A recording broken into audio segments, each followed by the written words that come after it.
Bismillah ar-Rahman ar-Rahim, and peace to all of you. In video 14, I spoke about the similarity between the minor resurrection, Qiyamatul Sughra, and dreams. The important questions about dreams are: how are they formed, and how can they be interpreted or returned to their inner meaning? In other words, how can we move from the outward appearance of a dream to its inner truth? I'm Hassan Muradi, and in this video from the channel Echoes from the Quran, I want to discuss dreams and their interpretation. Three central Quranic concepts are connected to the idea of dreams. The first is tawaffī, which describes the inner function of sleep. The root of this word means to take or deliver something fully and completely. Therefore, tawaffī at the time of death involves a kind of elevation and purification of the self from the material body. See Al-Imran 55. At this level, the deeper layers of the human mind can speak. The second word is aḥādīth, which is some verses is used to mean dreams. Speaking is an act through which a person reveals something from within. A dream, which is an appearance of our inner self in the form of images, sounds, and other sensory experience, is therefore a kind of hadith, an inner speech. The third word is ta'wīl, which can be understood as returning a spoken expression or a dream into its origin and root. In other words, ta'wīl is understanding the meaning of the inner speech that appear to us as a dream. The more common word is ta'bīr, which means crossing from the outward form of the dream to its meaning. Thus, tawaffī cuts off a person's attention from the outside world and directs it inward. For this reason, we can perceive the aḥādīth of our inner self or dreams.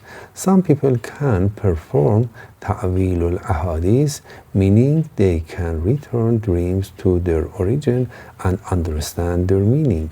In what follows, we will examine the Quranic verses related to these three words.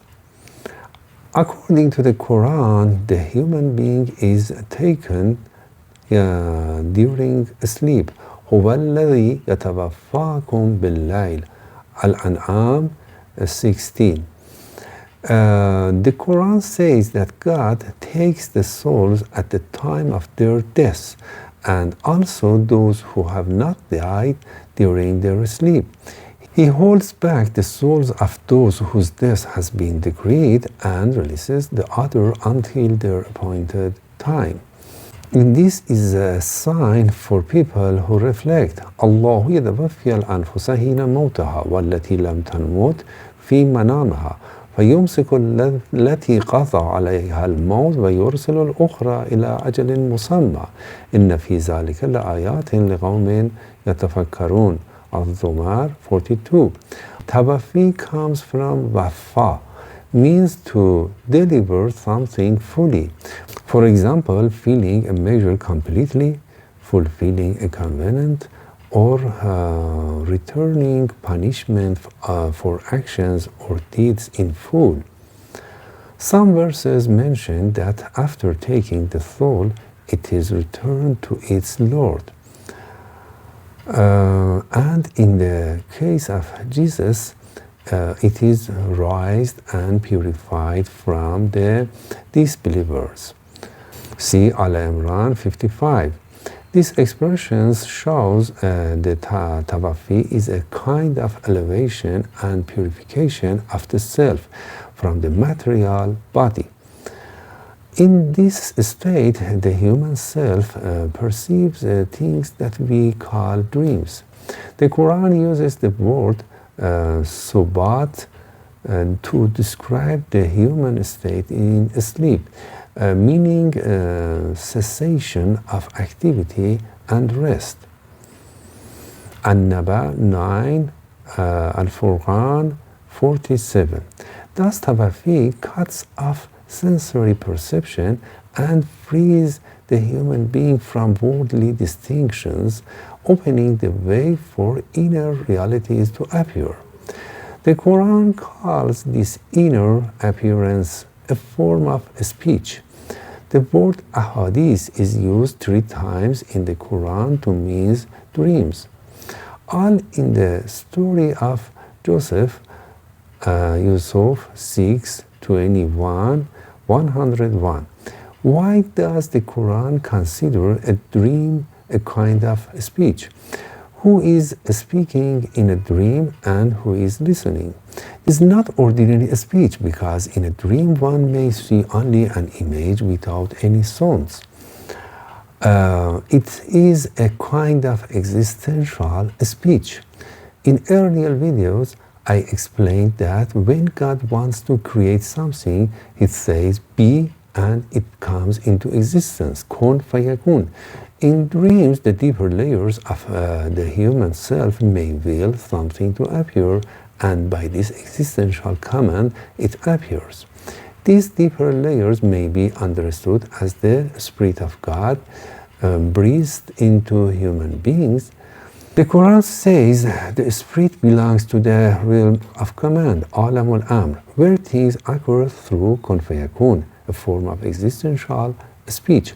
Thus, a dream can be seen as a speech of deeper layers of the self. These inner layers can be considered the same as angels or demons. Ultimately, since God breathed His Spirit into the human being, God Himself is the deepest layer of human beings and speaks to us in this way. This speech creates forms in the realm of imagination. If the speaker is the lower self attached to worldly perceptions and memorizes, the dream consists of worldly images. If the speaker is a higher level of the self, ethical or emotional, the dream may reflect psychological states or moral qualities. This is the type of dream studied in psychoanalysis. If the speaker is an even higher level intellect or divine spirit, the dream may reveal intellectual or moral truths. Revelation itself can be understood as this kind of existential speech from God or an angel to a human being. In all 3 Quranic references, God teaches Joseph the ta'wīl al-aḥādīth, the interpretation of dreams. Now we must understand what ta'wīl means. The word ta'wīl appears in various contexts in Quran, but its common meaning is returning to the origin or inner reality.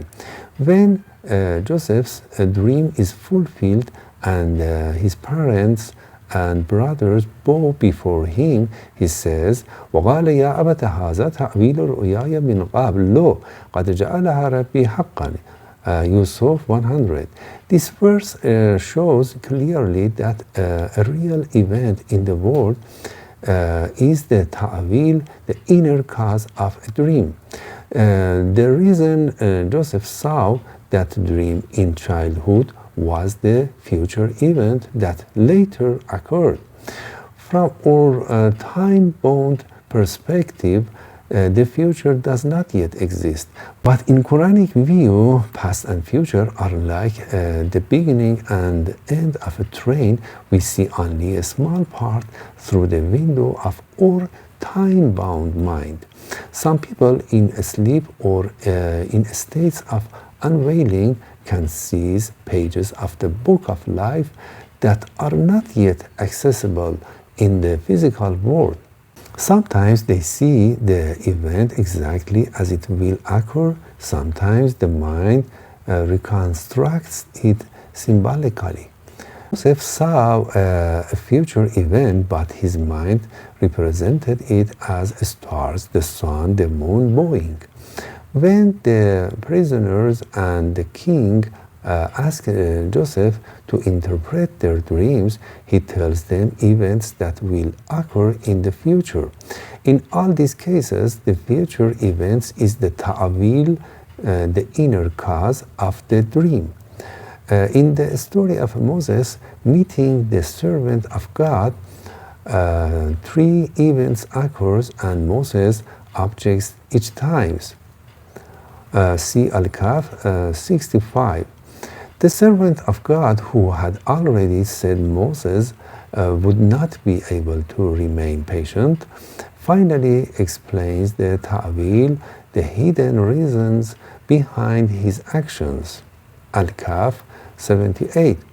In each case, a hidden truth unknown to Moses was the cause of the outward action.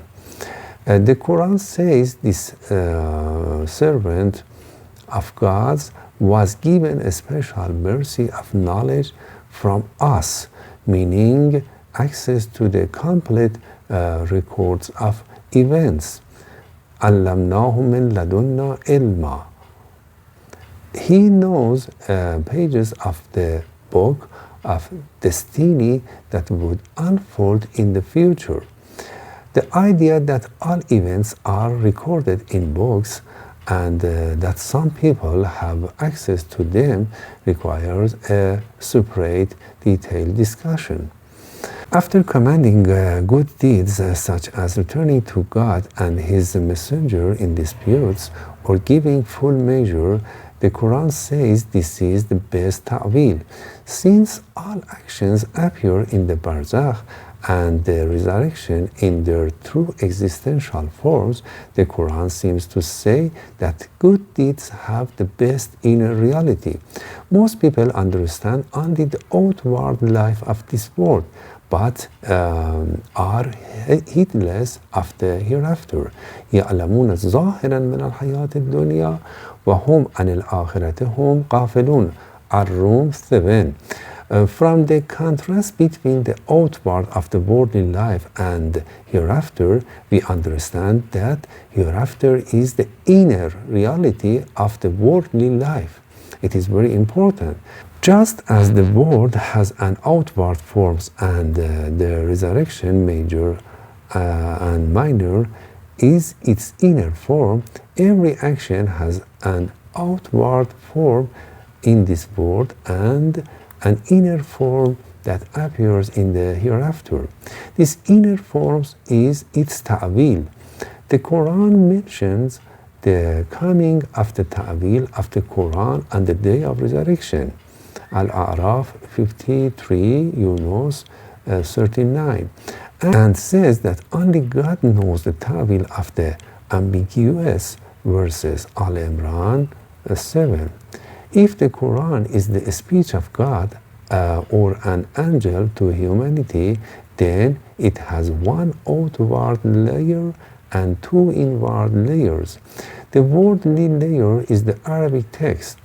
The barzakh layer is a realm of forms like what we see in dreams. The final layer is a pure meaning without form. Just as the servant of God explained the ta'wil of his action to Moses, God will reveal the ta'wil of his commands and guidance in the minor and the major resurrection through the embodiment of deeds and the unveiling of their inner realities. Thus, the coming of ta'wil means the unveiling of truth to the human beings. A normal person cannot reach the ta'wil of the Quran on their own, just as Moses could not reach the ta'wil of the God's special and closer servants' actions. It must be shown by God. Understanding the ta'wil of dreams, what the Quran calls aḥādīth, requires divine teaching. God must elevate a person's existential state so they can perceive the reality that caused the dream.